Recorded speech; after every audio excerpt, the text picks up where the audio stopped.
and confidence of the county governments taking off. Mr. Mwangi will walk us through that tonight. We've discussed allocation of revenue, collection of it, how does that work? Tonight I'm happy to have the CEO of the Revenue or Allocation Authority, and that is Mr. George Okwa, and he will walk us through his role and his mandate as we talk about rollout. A lot of discussions have been had regarding which way forward as we step into the county spaces. But just before we get into that, we do know that the county will prepare to swear in about 47 governors, not about, but 47 governors and their deputies to head the county governments, and the rollout of these unique units of authority still draws questions. Will the county governments take effect in 3 years as predicted by the Devolution Authority? Will there be a power struggle between the county governors and the central government? And how does a country nurture successful county governments while nurturing national unity? KTN's Catherine Omwanto spoke to leaders and ordinary Kenyans on their views, aspirations, expectations as regards devolution. Let's take a look at that.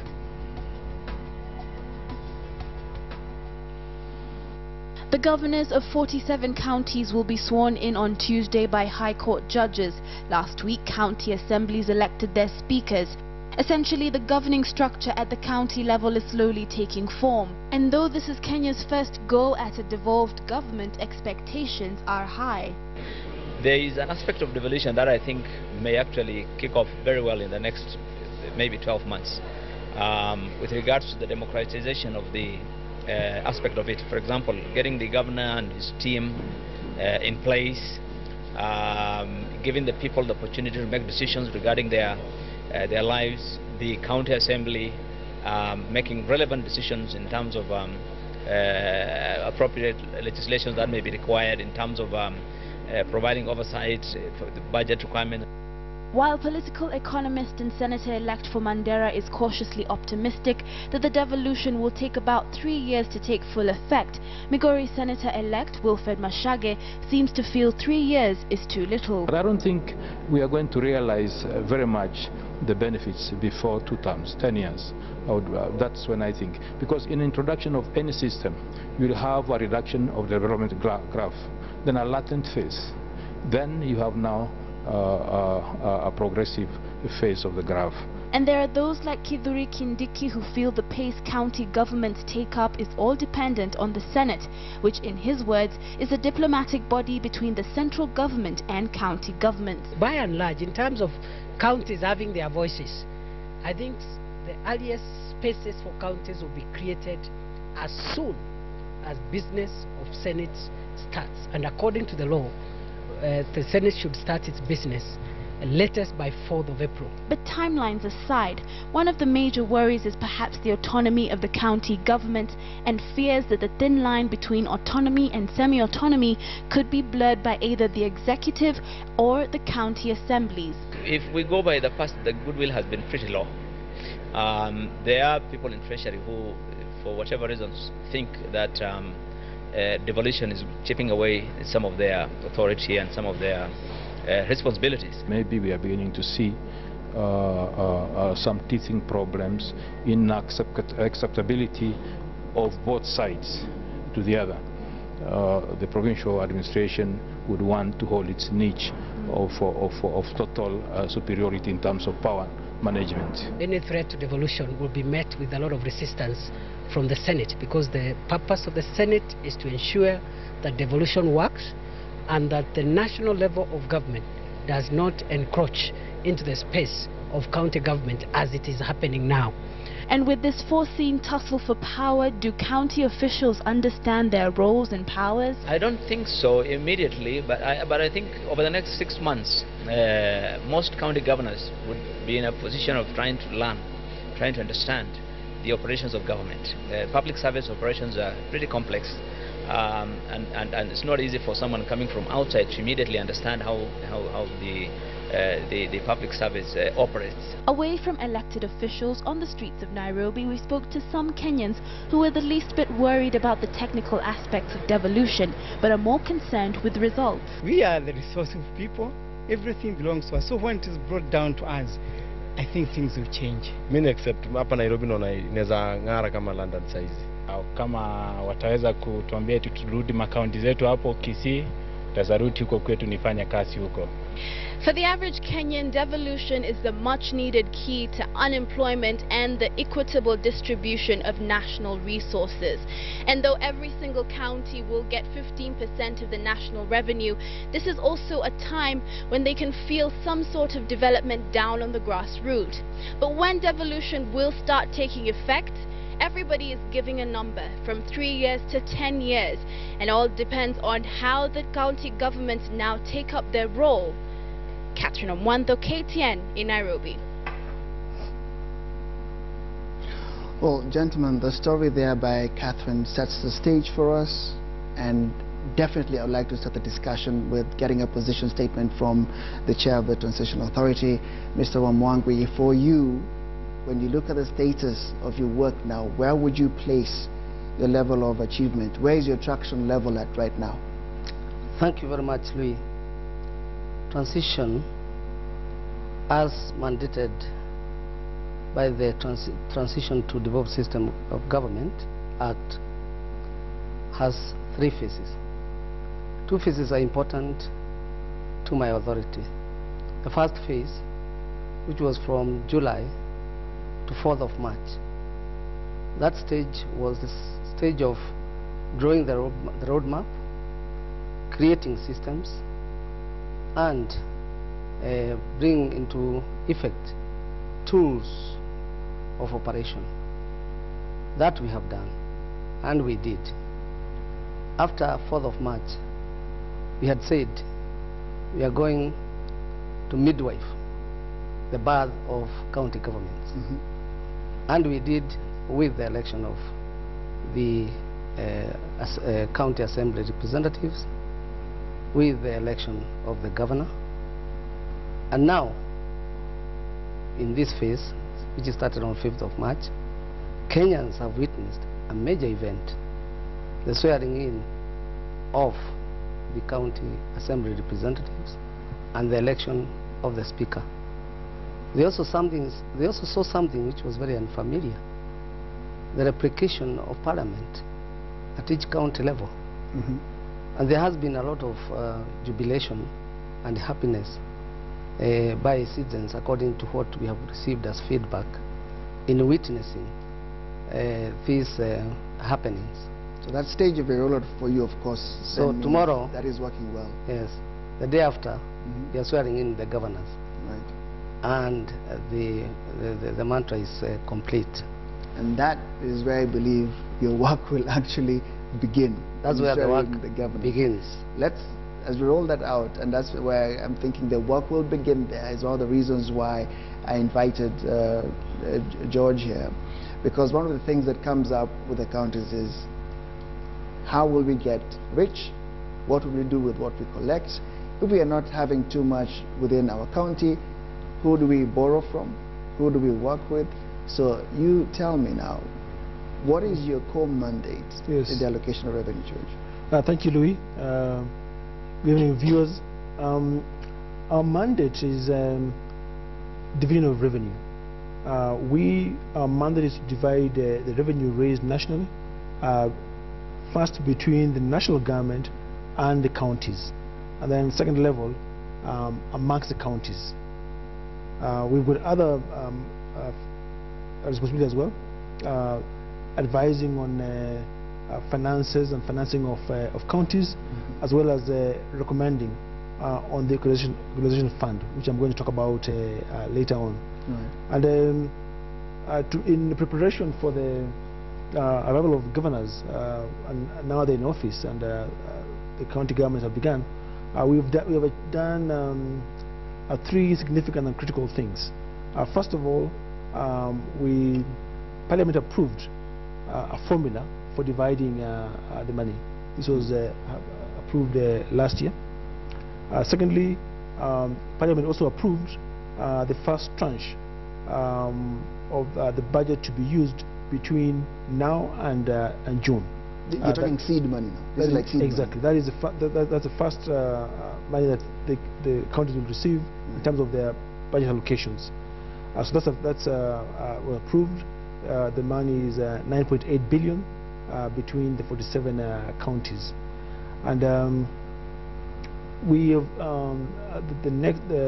this parliament will then discuss and approve the budget for the next year, July, which will be a full 12-month allocation for use. And lastly, we've also published recommendations on the equalization fund that we did this month, and that is also now ready when Parliament commences to discuss and for that money to be available to use. So that is a share of money that the counties get from the national government. The second step is going to be asked, and this will be each county government working on how much revenue can they raise on their own. Right. Because there'll be the money they get from their national, from their share, but also each county must work at improving their own revenue collection. Now, one of the things that was quite a debate, I do Yes. not know, you will tell me, gentlemen, this is what you do every day. Yeah. Are you now satisfied in your own individual capacities that the challenge on equitable and equal distribution Yes. was finally sorted? Kwame? Well, I think the distribution of resources around the country and the feeling, the perception, largely justified, is one of the reasons that the Constitution was very highly supported, because the new Constitution was supposed to effect a more equitable distribution. So the Commission on Revenue Allocation, George and his colleagues then produced a certain, some formulas, received public feedback on them. We can comment about those, whether those processes were perfect or not. But then after that, a new formula was generated based on public responses, a discussion with Parliament, which Parliament has passed. And of course, this formula will subsist for 3 years, after which, of course, it can be reviewed. So to that extent, this was a process that was more open than what we'd seen national government do before. And to that extent, then, of course, it's qualitatively a much better, a more satisfying, in my view, formula than what has happened before. Because hitherto, people sat, they used to be called treasury mandarins or whoever they were, and decided to distribute resources as they saw fit. Right. And then the rest of Kenyans live with it. If you like it, fine. If you do not like it, you stay out. And that was it. So yes, sitting today and comparing one period to another without going into abstractions, I think what we have is one that had more public input than we've had before. Yes, sir. There was a robust debate on that formula. And yes, in Parliament, outside Parliament, other professional organizations, and finally, what was approved, I'm convinced, very confident that we've got an equitable way of sharing out revenue. The law is that this formula is to be reviewed after 3 years. Subsequently, it will be reviewed after 5 years. So there's opportunity at 3 years from now to again look at it. but we now, in these 3 years, if we like it, we'll enjoy it. If we don't, we have to suffer it. Is there any room for making that shorter, an intervention after 2 years, for example? This works for 3 years. It's set on stone. This works for 3 years, and once we start implementing it, we are going to begin receiving feedback, and again working on the second generation, yeah, and engaging the public, engaging counties, engaging parliamentary committees to commence work on the second generation. But I think for now, the focus should be on implementing what has been agreed. And this impacts your work how? Yes. Yeah, Louis, I think you realize that no matter how much participative the formula is, there are still a lot of people who feel disaffected. But I think the approved formula now has helped to address the issues of marginalization. I think in this country, there are a lot of people who don't know and have not felt the level of marginalization of some areas. And we needed this formula in the manner it was structured last, to be able to put major injection towards addressing marginalization. And I think Kenyans should be satisfied that the revenue allocation is equitable. Right. It can never be equal, but it will be very, very equitable. I'm interested to know how the recommendations that the CRA has put in place on equalization fund. But George, it appears to be you're quite dependent on information coming in. You're quite dependent on this starting and people giving you feedback for you to roll out your mandate. Does that put you in a steering position, sort of? Because if you're going to sit there and say you want to see reactions, what about your springboard position? We went through quite a rigorous exercise to arrive at the recommendation. We first of all, this is new in Kenya. So the first thing we did was to look at examples, just examples from other countries. We've looked at South Africa, we've looked at India, we've looked at Ethiopia, Brazil, many countries with federal systems and that do this kind of division of revenue. We then did a lot of simulations. After the simulations, and we came up with a recommendation, which we felt this was an equitable formula. We published that, and the public were given an opportunity to give the feedback. That's a requirement of the Constitution. Everything that's done has to have public participation. We then went out and had discussions in all the 47 counties on this recommendation which we have made. And out of the feedback that we got from the counties and engaging with Parliament, we then revised our recommendation. So you're saying you're enjoying the results of a very fruitful participatory this was rigorous, it was participatory, and also we did a thorough job on this in terms of doing the simulations. Very many permutations to see what can come out best. But if I just ask you a very basic question in terms of the different levels of production for counties, tell me about what I do in my county. If I'm a governor and I've made 2 billion, I've sold cashew nuts for 2 billion shillings, that's for me to decide how to use in my county? Yes, the Constitution allows counties the power to raise some taxes. There's property tax, entertainment tax, and others to be approved by the county assembly and by Parliament. So the money that they raise on those areas, that's going to be their own revenues to use for service delivery. They keep all of it? They keep all of it, yes. So for instance, property tax, that is money which will be collected by counties to be used for the service delivery. And every county, every governor is going to be working on how much more can they raise? Right. How can they improve on their revenue collection? Are you confident, Wamangu, that you're preparing office bearers who will come in with that knowledge and with the ability to roll that out? To start with, our induction starts on Monday 1st for governors, deputy governors, for speakers and county representatives. You did call a training, by the way, at some point beforehand. We did train. It was a conscientization seminar for gubernatorial candidates. Was it part of the electoral process? It was part of the electoral process. It was not part of the rollout process? Because then anybody who was thinking they can be a governor could have just trooped into your workshop. What we were trying to do is we found that they were issuing a lot of statements that could not bear fruit in law. They were making sweeping statements? Sweeping statements. Have you eliminated those now? I'm trying to be very careful here. So just to contain them I've given you immunity, so thank you for the immunity.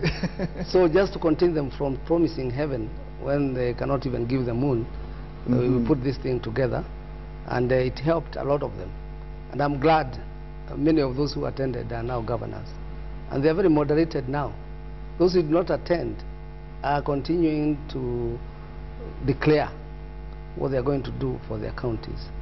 But the ones who attended that seminar are rather calm, and they are waiting to to kind of integrate with someone talking about governmental procedures. You heard from Billy, from the senator. He said that government systems are different and they are difficult from outsiders. So even county governments are also government, and they have to conform to governmental procedures. Now you start using the scary words, conform. But before we dive into that, Kwame, government is about money. They make money, they will collect money, but they have to use this money. When you hear this conversation, are you confident about the money business of the counties that are being rolled out now? Well, I think, Louis, that's a very important question, and I sometimes think counties are given short shrift. There's the assumption that most counties will come in and all the governors will be greenhorns and therefore may misuse or use money inappropriately. If you remember the presidential debates that we had a month and a bit ago, there was a claim that the national government itself sometimes cannot account for up to 30% of the budget. I thought it was overstated. But this view that counties need to have their hands held when national government is leaking 30% of all our revenues, I think it's the kettle calling the pot calling the kettle black. So that's a problem that runs across governments and all. So if you're going to establish systems and mechanisms to ensure that the revenues that are collected and are distributed are used properly, then it should be a government thing. So sometimes the emphasis on counties being without capacity is, in my view, overstated if you look at what national government does as well. So that's one other point. I also think that in honesty, and Kenya is not the first country that has tried decentralization or devolution of this kind. I agree with Mr. Mwangi that we need to moderate expectations because devolution does not solve all problems.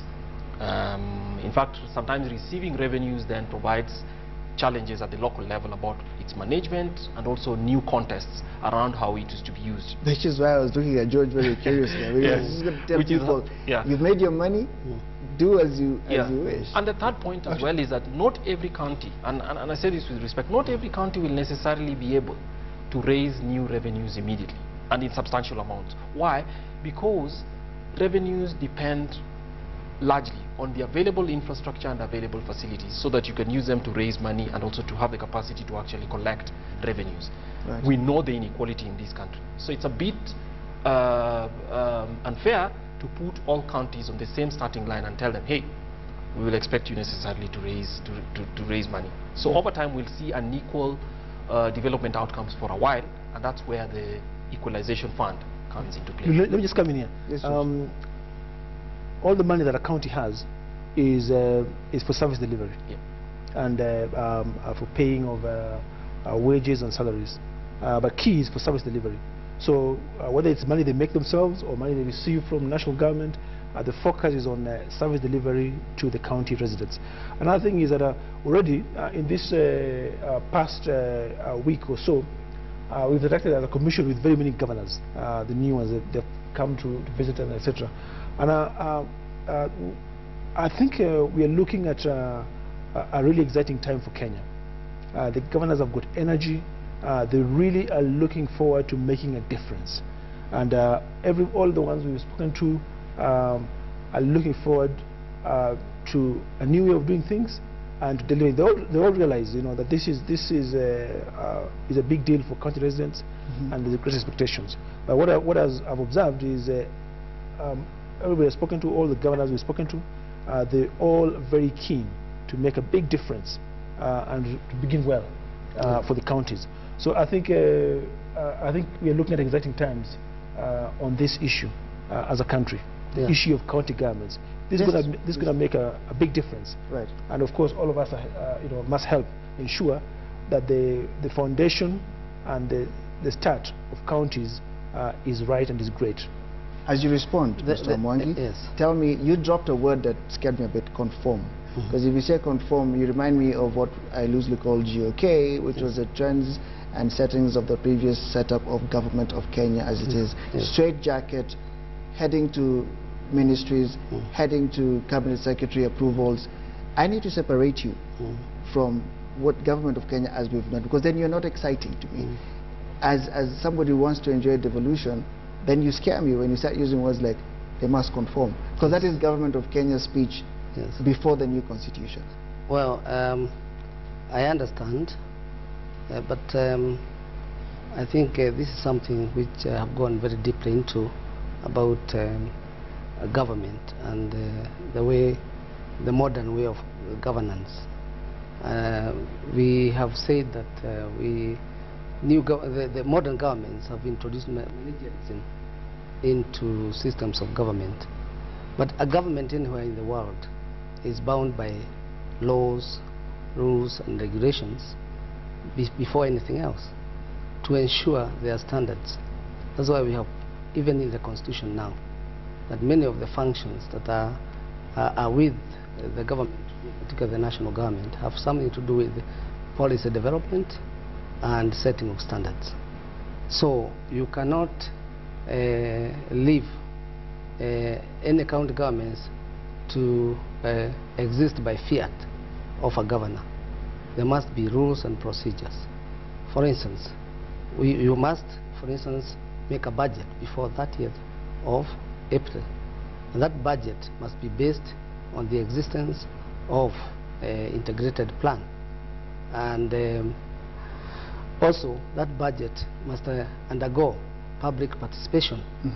That budget must be taken to county assembly for approval, and then it must be passed on to parliament for integration into the national parliament. So that's a system, and that's what I was talking about, conforming to certain ways of carrying out business. I was not talking about being confined to probably somebody's whims, but for government to be predictable, there must be certain way how all others are acting. But having said that, allow me please, Louis, to refer to what my colleague talked about, capacity. Transition Authority now in this phase 2 is bound by law to ensure that all governments, all county governments, including national government, have got the capacity to carry out the functions for which they have been allocated. So we have a very, very big responsibility to carry out that capacity building. And right now, we have already come out with a capacity building framework, national capacity building framework. And this way we're inviting our stakeholders, like the institute and every other people who have got responsibility in capacity building to join us at this stage so that we can all roll out these ones together. So I do believe, and as George said, that we have very managerial governors, people very vibrant, young and old, and all of them seems to have a sense of direction. You're very kind, Mr. Omwangi, but even in your kindness, I need to understand why there's a certain level of apprehension. And you're not the most exciting person that the governors-elect are talking about now. Why are they apprehensive about your rollout? And yet you're supposed to be the turnkey. The one person who's supposed to be the turnkey for their rollout. I'm not aware that they are apprehensive, but if they are, I know why. You would, Louis, I mean, this is a big change that the country is doing. This is a big change from what we've been doing in the past. The new devolved system of government, 47 units. But maybe let's talk practicals. What is it that the citizen, the county, what should they expect to see? They're expecting a very powerful governor. Yeah, but that translates into what?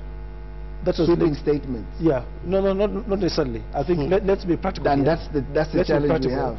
They're expecting somebody to stand up and say, from today going forward, there shall be. Let me talk about based on what? Let me talk about, Louis. That's the question. Let me talk about some of the big functions that the government takes over. One, the government takes over managing health services in the county. The health centers, the district hospital, that becomes, the governor manages that. The governor manages agriculture, livestock, fisheries.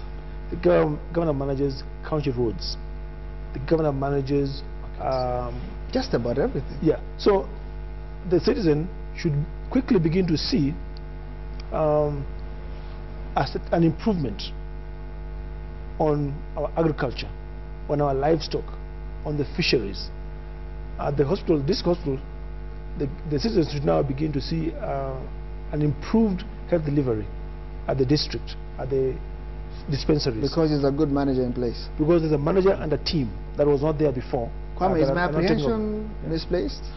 So no, I think some people have reason to be apprehensive, and in their view, not only just governors, even some citizens have reason who live in the counties outside Nairobi have reason to be apprehensive, because they see the very soft interpretation that the Commission on Revenue Allocation and the Transition Authority seems to be taking, which is basically one that may claw back certain responsibilities that were anticipated.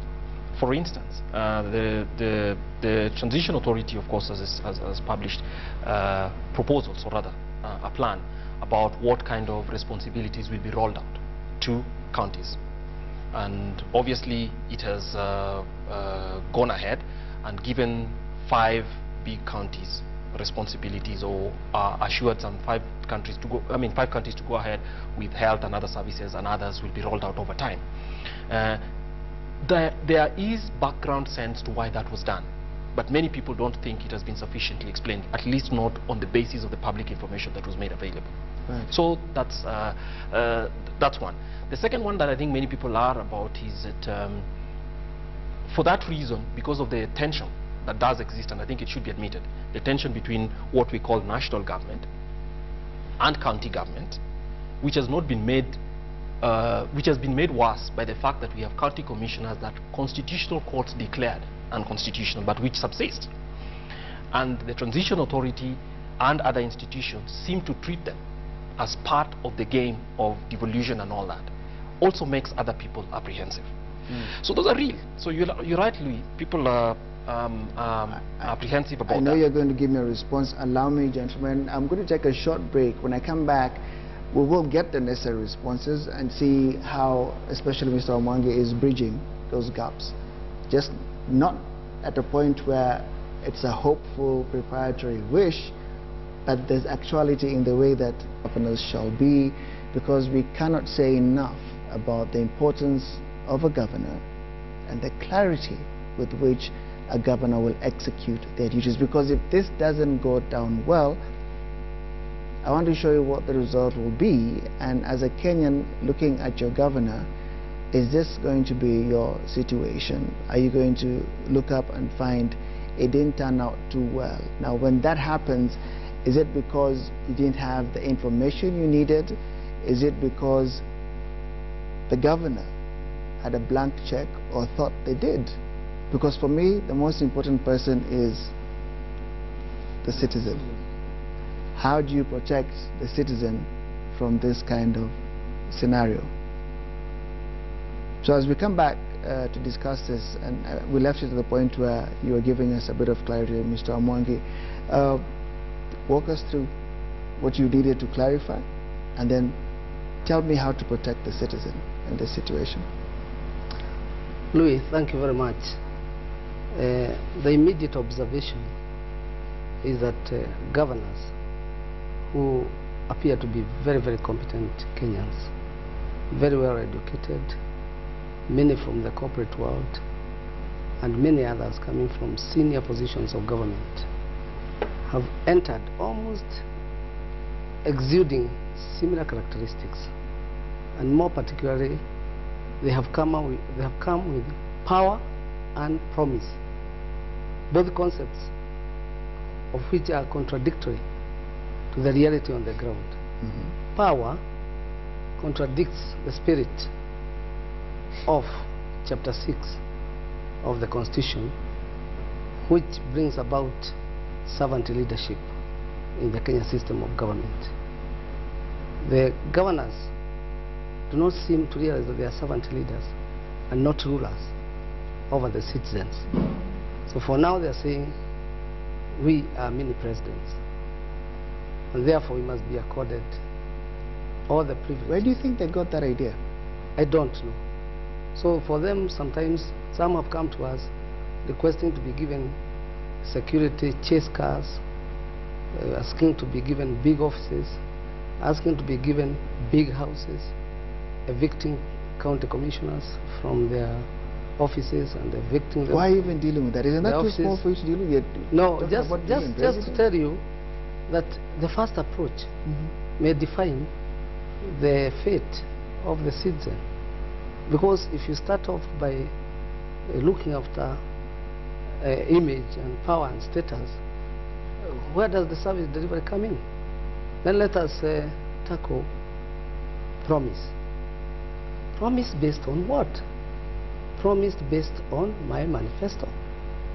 But was your manifesto as a governor based on the identified functions for county governments? Under Schedule 4 of the Constitution, it clearly defines what are the functions of national governments and what are the functions of the county government. And the functions of the county governments are not all immediately available. So the Transition Authority has already transferred some of the functions. And for now, between now and June, the governors can only deliver service based on the functions that have been declared or gazetted by the Transition Authority, not on the basis of any other promises you have made. We are acting we are working around the clock to indicate other powers, other functions that can be downloaded in July. But then they will have to apply for them. And by applying, they will be indicating that they have the capacity to carry out those functions. So nobody has challenged you on mandate so far. They're just challenging you on the perks, on the trappings, on the visibility that I am now governor. Yes. Yeah, and those you can see they are sideline issues. They are almost side issues. The real thing that affects the citizen has not been tackled yet. Perhaps I'll come in here on the issue of citizen and protecting the citizen. Lou, it's not a blank check. The citizen is well protected. One is the county assembly will offer oversight. Secondly, there are three national institutions that are also going to offer oversight. The CRA will look at the use of funds and the financial management at counties. There's the Office of the Control of Budget. This office will provide monthly, quarterly approvals on how funds are withdrawn from county treasuries and national treasuries. So that's another level of oversight. And then the Auditor General also remains. The Senate also provides oversight, and so does, of course, Parliament as well. To what extent can you intervene? To what extent can you intervene? CIC will deal with the legal parameters. Yes. But to what extent can you intervene as CRA, as revenue allocation, the group in charge of that? To what extent can you intervene? We actually just end up playing an observatory role. No, in the case where there is some serious concern about use of funds, the office as the authority to actually stop the account for the withdrawals is the control of budget. But we will be working with the county governments. We'll be working with them in terms of systems, financial systems, and financial management of counties. George, to the extent that you find there's a problem, Mwananchi is losing out due to mismanagement. Yes. And as a professional body, you found there's a gap. Are you able to pull the plug? Yes, we are able to pull the plug through the Office of the Control of Budget. That's actually been designed that way. Right. That we let the Office of the Control of Budget know that, look, there's a problem here. So that account is frozen, and let's put things right. Previously, we used to do that afterwards. You know, a year or 2 or 3 years later, we'll come and say, after the fact, some money got lost here, let's do an audit. But now, we'll actually be able to do it within the financial year. And Mwananchi will be able to participate fully by doing what? Through the county assemblies? The county assemblies, the budgets are going to be read at the county levels. There is also now the right to information. Right to information. So that is Mwananchi's any citizen can actually ask for information about budgets and expenditure. Right. And the county assembly, the counties, can be able to challenge and make sure that the usage of the money is as budgeted for. Yes, Yes, Ray, citizens, according to County Governments Act, the governor is supposed to form forums, citizen forums, at all levels, levels of decentralized units, so that no key decisions can be made at any level without involvement of the citizen. And then most of these decisions have to be approved by the county assembly, which has the oversight role over the executive. But then when we come to the controller of budget, maybe it didn't come out that all revenues of a county, both own revenue and this 15% formula money, must go to a county fund, and that county fund is based at the central bank, and all expenses of a county must be drawn from the county fund, and you cannot draw out any money from the county fund without the authority of the controller of budget.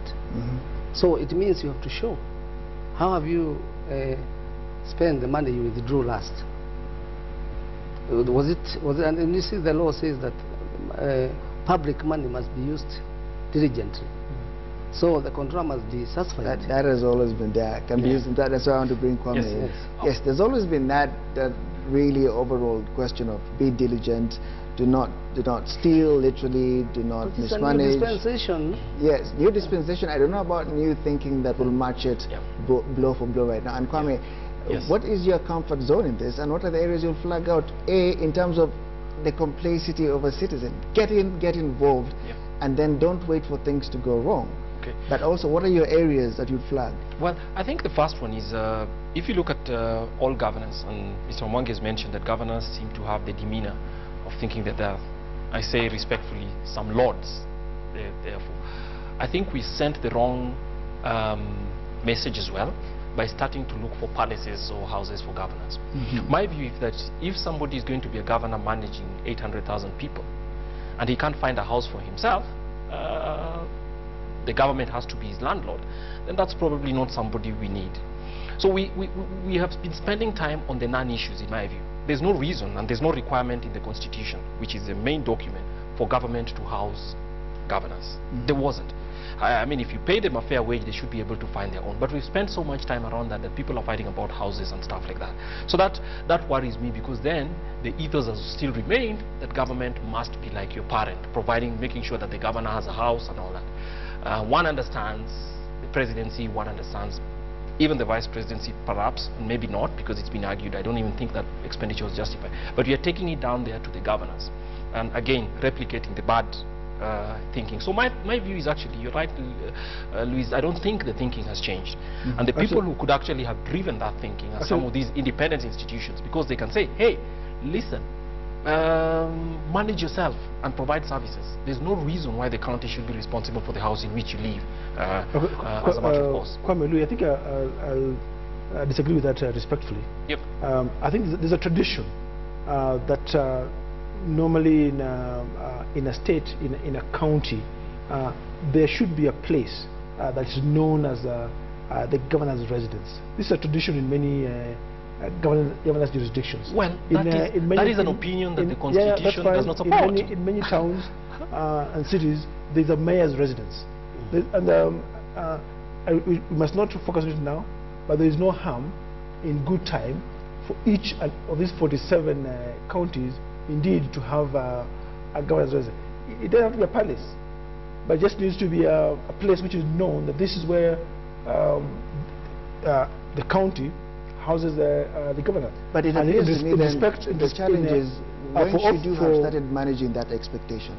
No, I think we'll start with what we've got. My chairman of the Transition Authority will talk about that. But in most of these counties, actually, there are places that we can begin with. Many of the town halls, the city halls, were actually very, very good buildings for offices, and we can start there. In many of these towns, there are public housing that exists that can be used. Where there's none, eventually they'll be built. So actually, this is not a big issue. It's not a big issue, and we must all focus on service delivery and on the key things: setting up the county government and setting up the county assembly and starting off. Yes, Omar. We agreeing with George in the sense that besides we can talk about power, but when we exude power, it may not be a good thing, but authority is a good thing. So there must be a symbol of authority, and we in the Transition Authority are very, very, very willing to provide good-looking town halls, and we have also talked to the governors and we have told them, let's go slow, but we are willing to put up governors' residences, speakers' residence, and maybe deputy governor, a place where citizens sometimes may have to participate in functions, and a place of reference. So that, I don't think, is opulent, and it's a good thing. Tell me something, who will be the governor's prefect? All those people you have been told. County Assembly, budget controller, county assembly, the Senate, CRA, CIC, TA, all those people. But for us, we are more or less the people. And the people. And the people are the key. People, that's the most important. Yes. I think governors are in a position that, again, to be fair to them, among all these, Constitution contemplates, of course, the recall of all. But for the governors, it's more explicit about how governors can be recalled. And so that actually is one of the reasons why, and I'd have expected again the Transition Authority, the CRA, and related independent institutions. That's what makes nonsense of the call that governors should have performance contracts. They're right in the line of fire, if I may use that metaphor, regarding a recall, which can happen that's the hugest marker for performance contract. And that's a real marker which other people do not have. So yes, governors will actually have very many alternate points of reference, and actually people will be checking them. Now that's not to mean mischief will not occur, because it all depends on the performance of other institutions. But governors will actually have more than, in a comparative sense, more than their fair share of them. Let us first of all, I would like us to dispel some growing feeling and fear that the governors are going to sign a performance contract. It's not the official position of Transition Authority. And number two, it's not even the official position of government or any government, because the national government cannot direct a county government.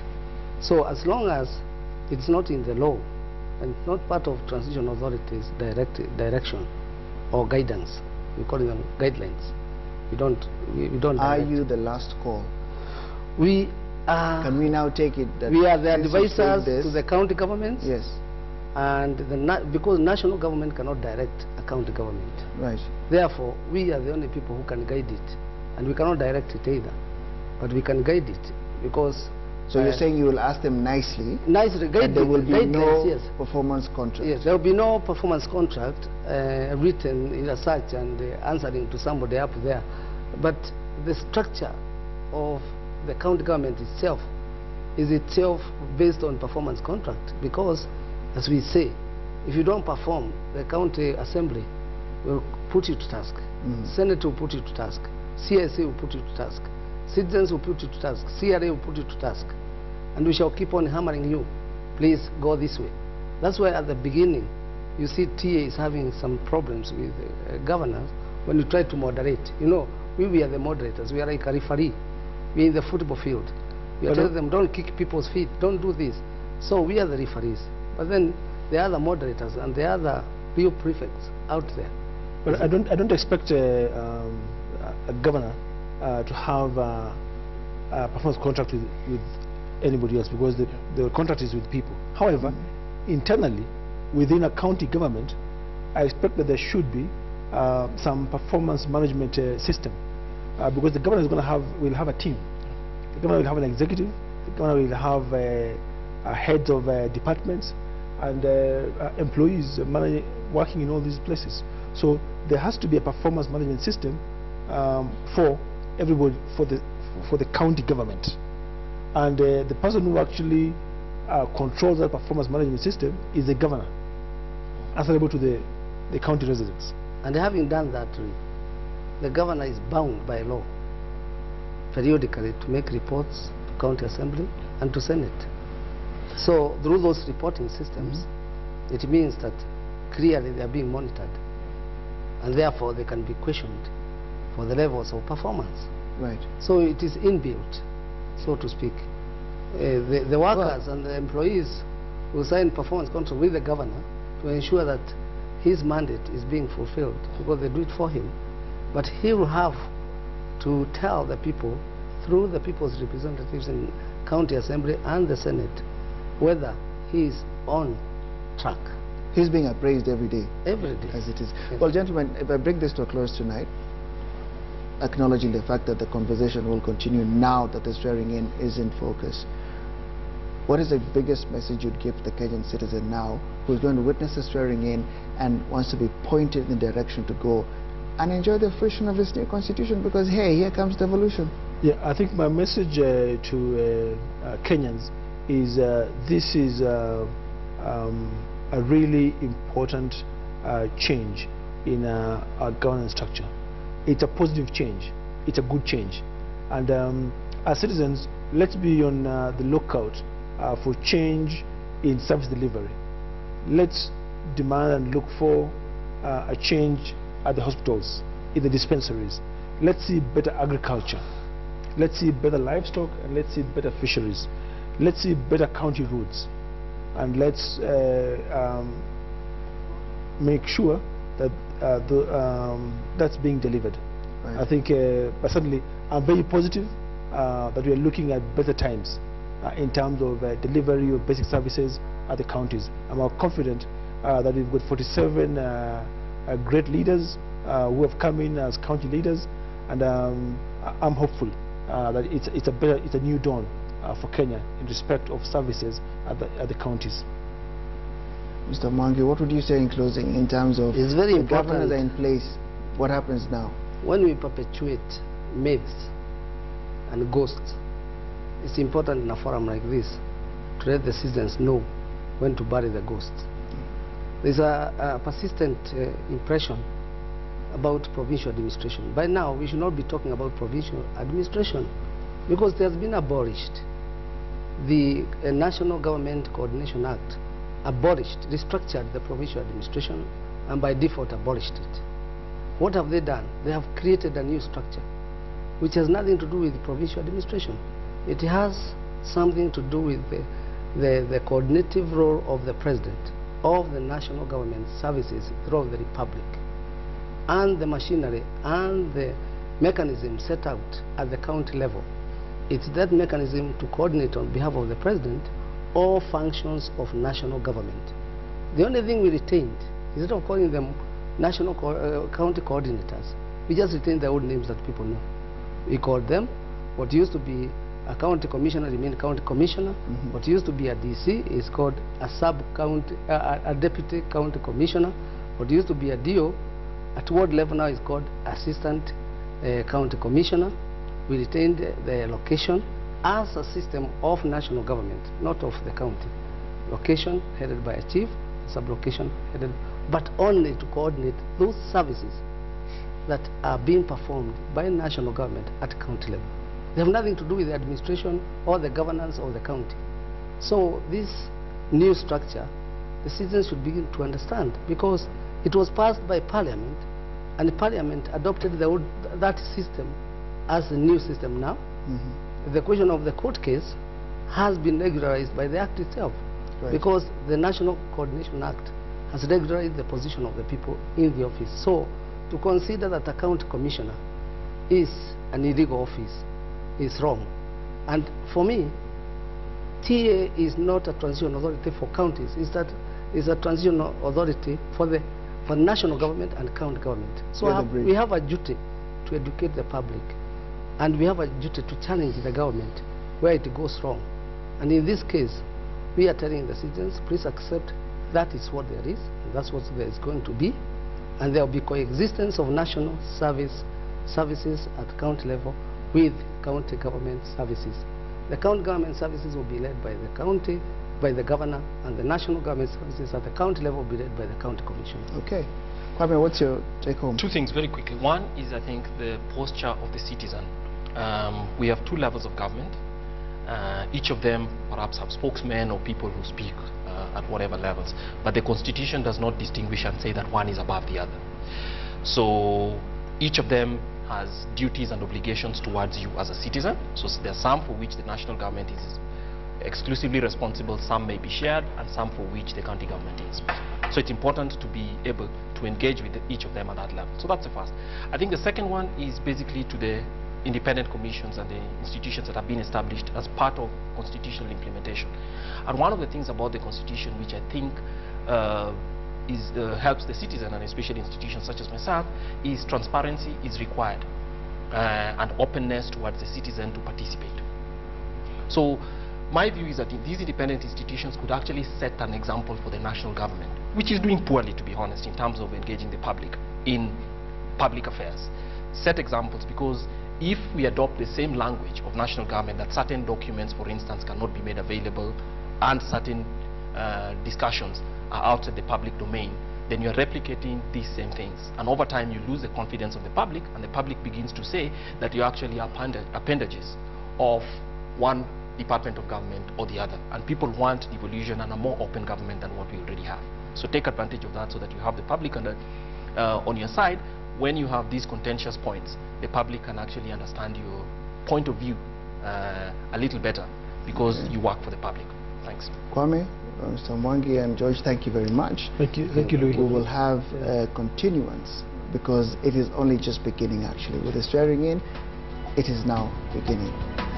For you who's watching, change your phraseology now from naomba serikali to move to ninaelekeza serikali, because that is the role you will now adopt as a citizen. It is why we're having this discussion. You can't afford to sit back and complain or sit back and enjoy without putting in the work. Have a good night.